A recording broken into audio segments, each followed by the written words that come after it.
Right. Our goal in this lesson is to understand how financial liabilities are typically recorded in a balance sheet. This is usually done by applying the amortized cost method. By following this principle, we will initially measure financial liabilities at fair value and any transaction costs deriving from the transaction. So, if a company's loan is $400,000 and it sustained transaction costs of $15,000 to arrange the loan, then the $15,000 of transaction fees should be capitalized with the $400,000 loan and written as $415,000 in the company's balance sheet. The amortized cost method consists of charging interest expenses deriving from loans as an expense in the income statement. If we have agreed on a loan with an interest expense of 4% and it stays constant through the entire loan life, we will continue to have a 4% expense, even if the market rate drops to 3% or rises to 5%. We are only interested in the amount at which the financing was stipulated.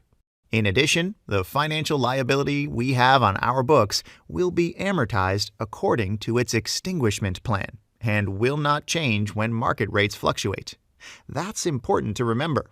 So, if our company X has a financial loan of $400,000 on its books and it pays an interest rate of 8% for this loan, and the annual payment agreed with the bank is a fixed amount, $60,000, we would have the following. In the current year, the firm will owe the bank an interest expense of $32,000 and will charge this amount as an expense in its P&L.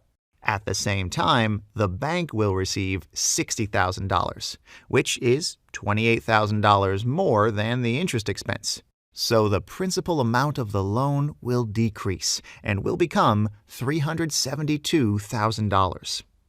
Next year, interests will be accrued on $372,000, and another $60,000 will be repaid.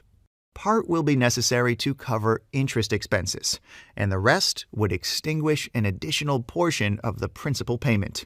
And this cycle will continue as long as the firm owes money to the bank. This is how the amortized cost method functions. For simplicity, we assumed a constant interest rate. If instead the company's loan was agreed at a variable rate, we would have to adjust the loan's interest rate according to the current market rate. But the principle of loan amortization remains the same. Thanks for watching.